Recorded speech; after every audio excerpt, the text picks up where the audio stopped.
Welcome to the meeting room at Global TV Talk Show, a broadcast service of globalbusinessnews.net.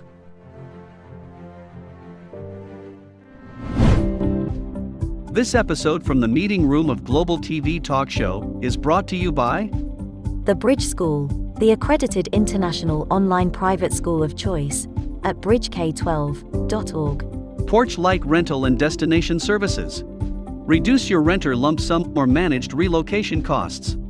Visit them at porchlightrental.com. And by airs.com. With our full range of services, we can help design and manage your international relocation. Find us at airs.com. Primestone Partners, featuring corporate, government, and developer housing solutions, as well as senior-level advisory services. Find them at primestonepartners.com. And by International Auto Source. We are the vehicle experts for expats, featuring all major brands of automobiles with flexible solutions and financing. On the web at intlauto.com. Become a global player in your field. Cross Culture to Go provides virtual support for your global business and career success. We can help you thrive in 140 plus countries and markets. On the web at crossculturetogo.com. Hi, this is Ed Cohen in San Diego. Actually, no, I'm in Big Bear Lake. I forgot where I was, in Southern California, 7,000 feet up, about 100 miles east of downtown LA. This is Global TV Talk Show, a unit on globalbusinessnews.net, which has been around since '03. And Global TV Talk Shows have produced and distributed almost 200 broadcasts since our launching in March, April of 2020. Google Analytics says that Global TV has had approximately 120,000 audience page views since that launch. And so we're really feeling the weight of that responsibility of producing a good show and a valuable business resource. And today's special guests are Paco Partida, who's a media maven, an advertising specialist, marketing and PR, and has deep insight into what's going on in leadership today. And welcome back, Stephen Howard, who's our partner in Strive XL and Thrive XL. Stephen, say hello and tell us more about Strive and Thrive.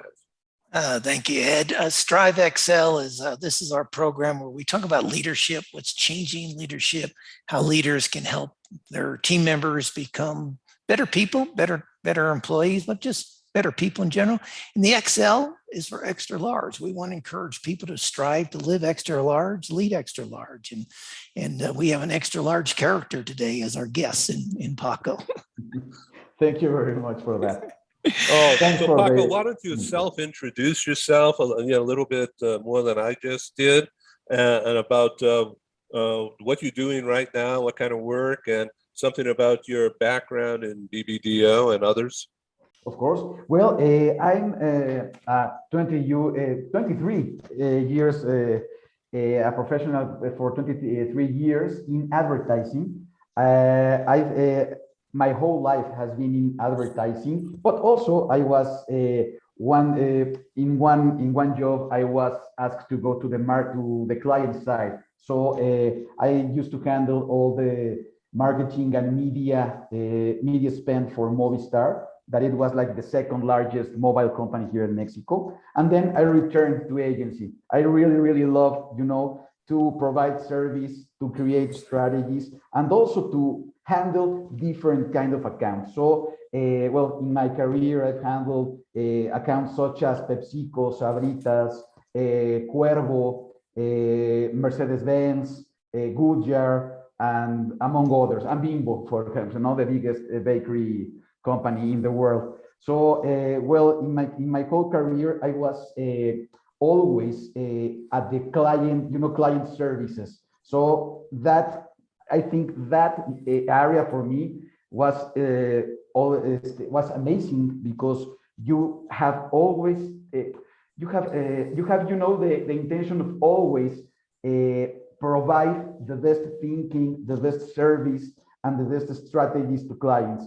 And then you really, it's when you really start to connect with them and to understand business, to understand different personalities, and to start to really understand how the managers and the CEOs and the CMOs really think. So for me, that's been my career. And for an example, now that I'm at UPAX, it's another kind of monster because here my job is to really create the strategies for the company, for the different three business units that we have now, and then to exploit them internally and externally, and also, well, to provide like a kind of strategic branding consultancy, to say so, and also to manage all the PR of the company. So from client services to this new job, I think it now obeys, like, in this new order that you have to learn fast, you have to learn different things, and you have to learn the things that you didn't knew you were going to learn. So I think for me now, this is a tremendous adventure, and it's a new territory that I'm like walking in. So that is a great explanation. Thank you very much. I wanted to ask you about the branding aspects. And let's just take one, say Quavo, or one of your own.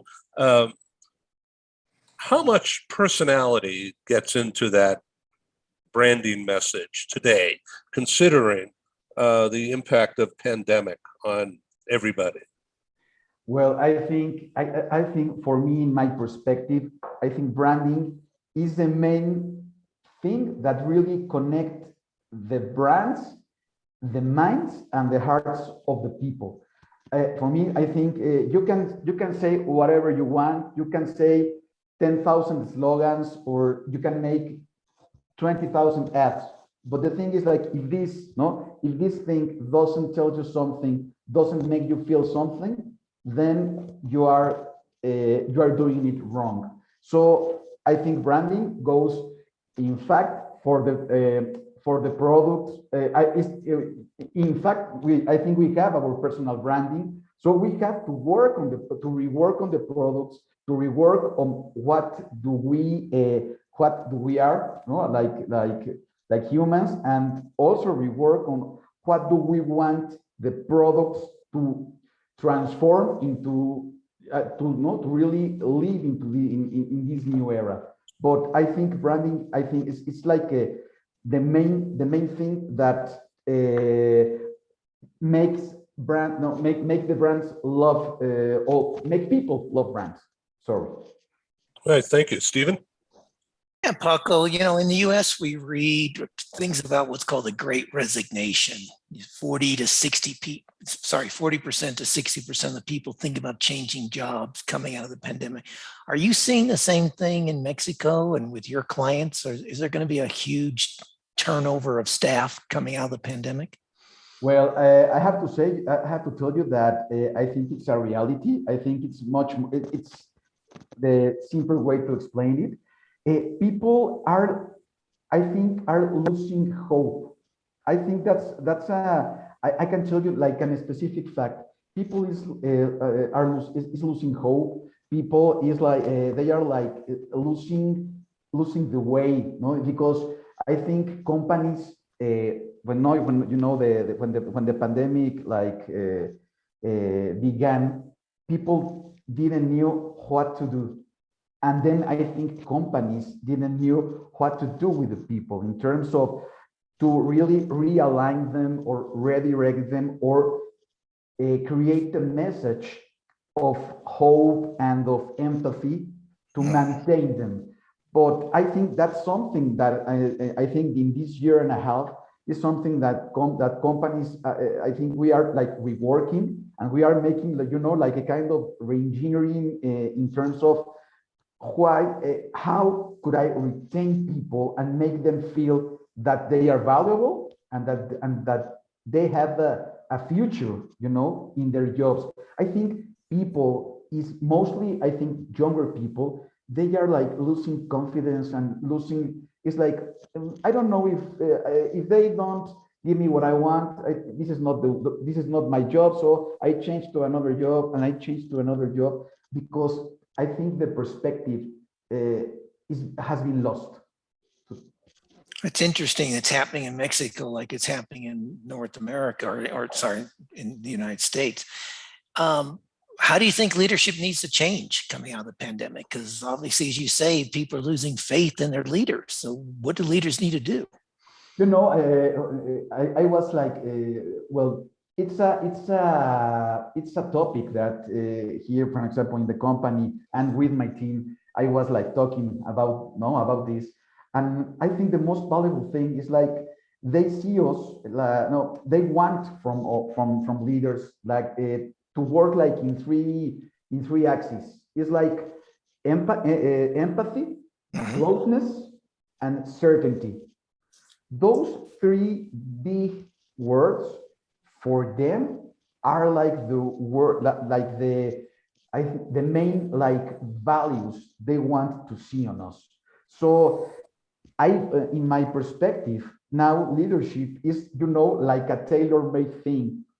I have to, no, we have to really understand, no, understand John, understand Paula, understand Sylvia, and and really be very close, know her, know which are not her fears, which are her her doubts, and then as a leader, we have to be like to treat the people so just like individuals, and it's something that they really are trying to tell us. I want you to know me, no, for really to know me, to see what is happening to me, what do I want, and what do I expect also from you and from the company. Ed? I really appreciate your perspective. I'd like you to restate those top three things. Empathy was one. What are the other two? Closeness. Closeness. Closeness, exactly. Meaning honesty and authenticity. No, closeness, to be really near people, near the people, to be beside them, to really not take their hands and go as a leader with them, not to treat them as like a collective. They want us to take their hands and as an individual to really I have to say to know the individual and then lead that individual. So that's what I'm telling you, that it's like a tailor-made leadership, to say. So don't lead from the front, lead side by side. Side by side. That's something that they really, in fact, they told me that in the morning, that it's the most important thing for them, even for the younger people. Great. So now what's the third thing? Certainty. They want to certainty. To really servant leadership. No, certainty. Certainty. Oh, certainty. Assurance. Meaning what? Go a little deeper. Yes, certainty for them is like, please tell me what is happening. If it's good, if it's bad, please tell me what is going to happen. Please tell me which is what will happen to my career now. Please tell me what do you need from me. So that kind of certainty, even if it's good or if it's bad, it's very, very appreciated for them. So Stephen, with that article in mind that you mentioned earlier, the leadership cult of personality, this is not political or Trump or anything like that, but in your view, Stephen, what do you see about this in business, not politics, but in business, cult of the personality? I think there's going to be a movement, a change towards more people-centric leadership. I mean, if you go back to the 1970s, we had the control and command type leaders, do it my way or the highway.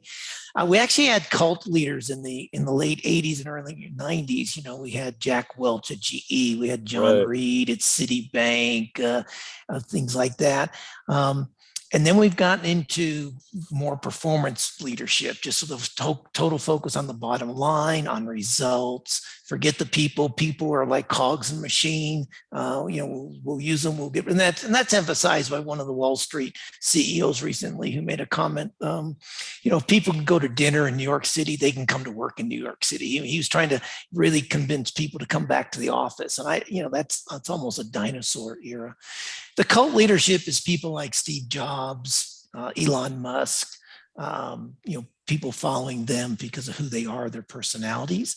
And I think there's going to be a role for some of them, but I think in many organizations, we're going to have to move into what Paco was talking about. And I would say more transparency than certainty, to be more transparent with people. Rather than, we can't guarantee their jobs, but guarantee, you know, tell them openly and honestly, as Paco was just saying, here's the situation, here's what we think is going to happen, and as soon as we know it's going to change, we'll keep you informed and keep you involved in the decision-making process. So what about the Amazon group? There's so many different companies and personalities about those different brands, you know, whether it's Hollywood or foods or transportation or whatever, space shots. Yeah. And I think going back to what, you know, the first question about branding that Paco answered, I mean, the focus needs to be on the product brand, not the people brand. I mean, you know, Jeff Bezos, there have been some larger than life people, and you know, Jeff Bezos did a great job in creating Amazon, but you know, now you've got Prime, now you've got whatever I can't remember what it is now. When you talk to the machine, it's like their Alexa. Yeah, vocal Google thing, but yeah, I think we're going to get a little bit away from that, those kind of, and same thing. I mean, look who replaced Bill Gates at Microsoft. I mean, Microsoft really grew as a company once Bill Gates left, and so-called, I would say, professional leaders came in and ran the organization. And I think that's what we're going to have to see in the future. Paco, what about Mexico? They're like cult leaders in Mexico. As well, Carlos Slim being one, I guess. But I think in that, not taking your comments, Stephen, I think now the biggest companies and the biggest brands are like, I think they are like reimagining how to empower the people. They are seeing that if people is not aligned with the brand essence, with the brand purpose, so they will left, and they will left with all the knowledge.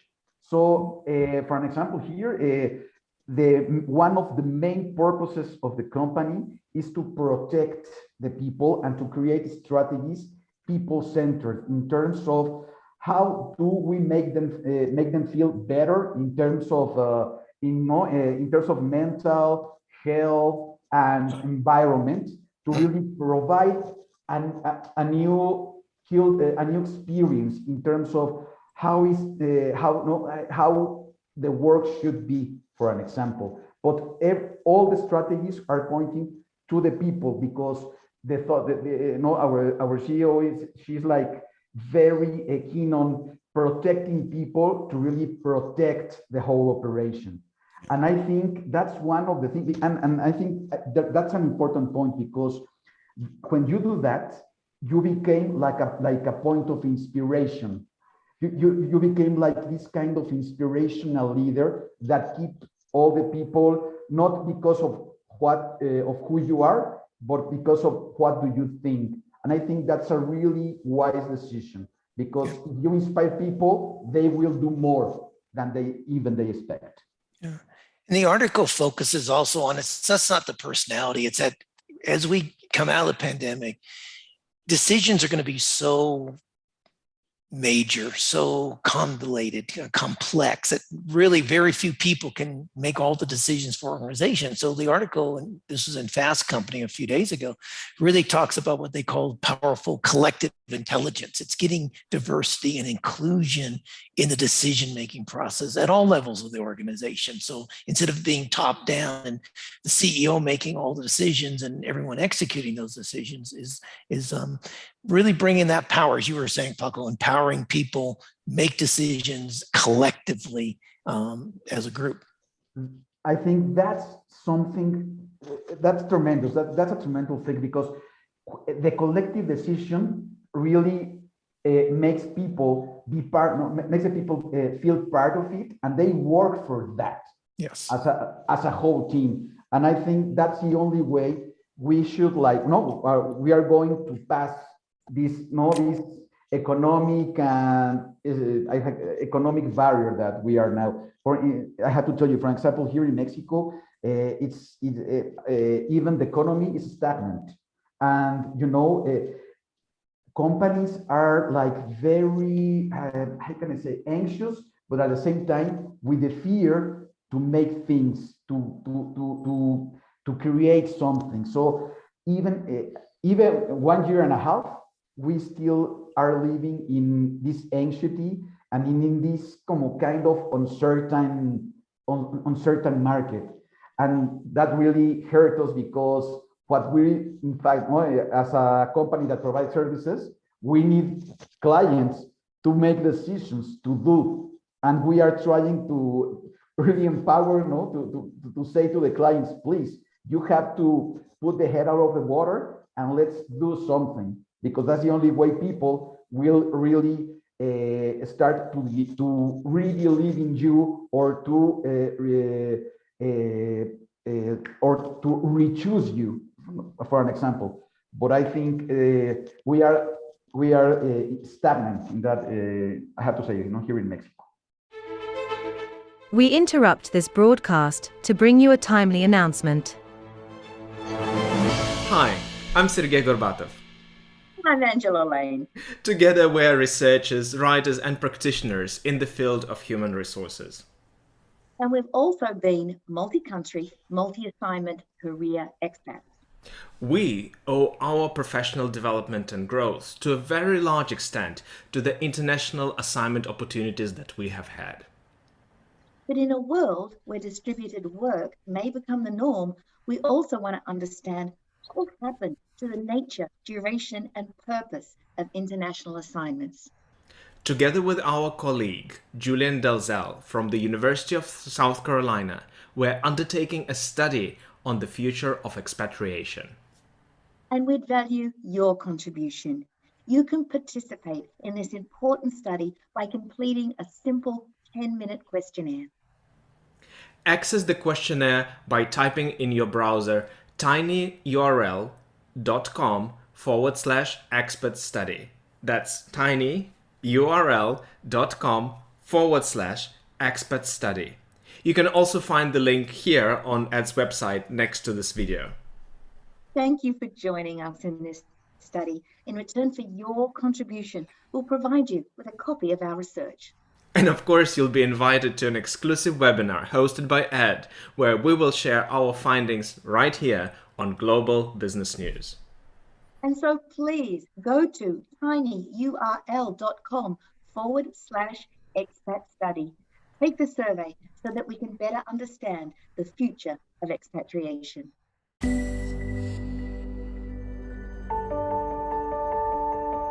Something that's really neat is that the Bridge School partners with various organizations to provide learning for their students. For example, we partner with a major ballet company, and we are able to enroll several of their students into our school. So now not only is the student able to participate in a school and have a seamless transition while they're very active in their ballet career, but now they have other dancers that are with them that are doing some of the same courses. So it's almost becoming a camaraderie where they're taking similar courses, they're working together on their ballet, and really being able to form this great partnership with these organizations to provide a needed service. A lot of times, there are student athletes who will spend hours and hours at the gym or at the basketball courts, wherever it is. And if they're attending a traditional school, they're in school from 8 to 3. They get a quick snack, and then they're at the gym for 3 to 4 hours in the evening.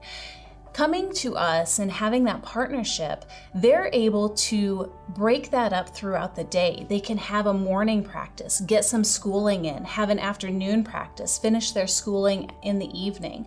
So there's that flexibility. And additionally, if there are tournaments or performances, it's fantastic because if there's a week where they have shows straight through, they can take that week off of learning and then pick back up when they're done. So it offers this great flexibility.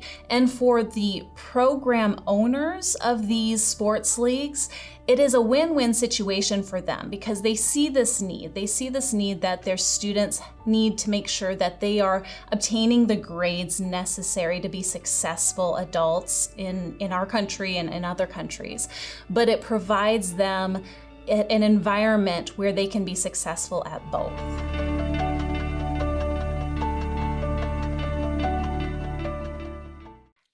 So in today's headlines right now, monitoring CNBC right now, today is August 5, year is 21. Amazon postpones return to work in the office until January. Wow. All right. And at the same time, Dow Jones is up 150 points so far today, with the travel industry stocks leading the way. This is, it's just one moment in time, but it's really an indication of a changing outlook. We're here in the U.S. because of the recovery approach and infrastructure spending plan. It's going to be a roaring 20s all over again. But there's so many things that are going to change. Fauci was saying, Dr. Fauci was just on a few minutes ago saying that the variant that's out there now is going to mutate any day now into, unfortunately, a more deadly thing. And so business leaders and branding professionals like us, and you in particular, Paco, this has no border. This has nothing to do with time. I mean, that's a thing that we all got to deal with. So in your view, how can brands, or just give me an example of one, how can a brand relate to be more and to show authenticity and honesty, and they got their act together in this confusing time? How can a brand get that message across better? What kind of a message, what kind of a portrayal, i.e. message? This is off the top of my head, so this is not rehearsed. But no, because the three of us are I'm sweating right now. Our marketing mavens, and we're used to dealing with things like this. So what's your take, Paco? I think my take is like, I think it's one year and a half of not knowing what to really say. But I think the most important thing, as you have mentioned it, is like, this is like a never-ending thing. It's something that will leave us for years, decades. And I think I'm always like saying that brands should think about their purpose. I think everything begins from the purpose. It's like, one day you have like Dove has one purpose 2 years ago, but I think though now has to rewrite the purpose to really obey these new, no, obey the new generations, obey the new insights that people is having now that no, that they are back at home, or that like beauty is not a topic instead of health. So I think all the brands should like rewrite the purpose, and I think the purpose should be. I don't want to say like it's like something poetic, but I think we have so many news worldwide. It's like everything in. I think all the topics in ecology in the in the environment, politically, economically, everything is like seems so dark, and I think brands are like a key to give light to people. I think because I think brands are something are things are so strong. The messages have been so strong through time that if brands focus on giving hope, on giving people, on inspire people, or making people dream, and not in a bad way, because marketing is marketing, and we sell things, we sell dreams. But I think if brands start to create products that obey this new reality, that really, hits the mark in terms of the new, what people is living, what are they really feeling, I think that will be the brands that will survive. The brands that, as we were talking, like the brands that really go with people side to side. It's like I understand you. I know what are you living, and then I'm going to give you this because I believe in the future and I believe you are part of it. So sorry, I think it sounds like a little poetic, but in my point of view, when you repurpose the brand to and put your brand into people's, into the customer or client's level, I think is when they are really going to believe you. They are really going to understand you, and they are going to, embrace you in the whole way. If I may just ask you for one thing, okay, because I'm striving, Global TV is striving to win more customers, more audience across Latin America. Could you please just say a few words in Spanish as we can welcome and try to expand and grow our audience, and with you as a leader at this moment? Ok, no, lo que tendría que decir es que me parece que hoy los líderes tenemos como la gran misión de ser inspiradores, de realmente ser como un centro de confianza. Necesitamos ser un bastión para las personas, porque somos nosotros, ellos creen en nosotros, ellos de alguna forma nos siguen y confían en lo que decimos. Entonces, hoy más que nunca tenemos que ser humanos, tenemos que entender a la gente, tenemos que cuidar a la gente y tenemos que caminar con ellos juntos. Entonces confiemos, también soñemos, exijamos y también demos mucha esperanza. We have to give hope to people, because hope is the only thing, I think, like a global human insight is the only thing that will keep us together and will keep us think that there is a future and there's something that we should fight for. So I think that's our mission: inspire and create that kind of confidence. Grazie mille. Muchas gracias. Steven. Beautifully said. I think Paco's on the right track here. I think the other thing I would add is that, well, brands need to help us unify. Everywhere around the world, we're too divided, particularly in the United States and Australia, some of the Western countries particularly, but even in Mexico, it's fairly divided, and politically as well. A lot of Latin America is divided. The more we can the brands can help unify us as human beings, and develop a world that we want our children and grandchildren to inherit, or even our millennials and Generation Zs to inherit, if we can do it sooner. But I think you're on the right track, Paco. But I think that's really good. Well, Great. sorry. No, thank you. Thank you. No, it's amazing. You have that point in terms of how to reunite people. I think brands are a natural glue. And brands now have to get political. Brands have to become very, yes, political and human, and more than ever, because I think they have the power to say a single message globally to really make people think into something at the same time. I think that's a tremendous comment. Yeah. Thank you. Stephen? No, it's been a great, our goal for Strive XS is to have an engaging conversations. We've certainly had an engaging conversation here. I would just summarize, two things came out of this discussion. Leadership needs to have more empathy. And Paco said, empathy, closeness, and certainty, or I might call it transparency, but I think that's critical.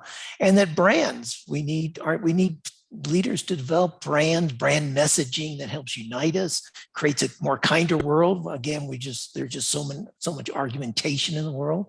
And that could be, in my mind, as simple as the TV commercial. Instead of showing a TV commercial where two people are competing and the person with my brand wins, let's talk about, it's like almost going back to the old Coca-Cola. I'd like to teach the world to sing, sort of thing, and bring the world together. In perfect harmony. Huh? In perfect harmony, exactly. In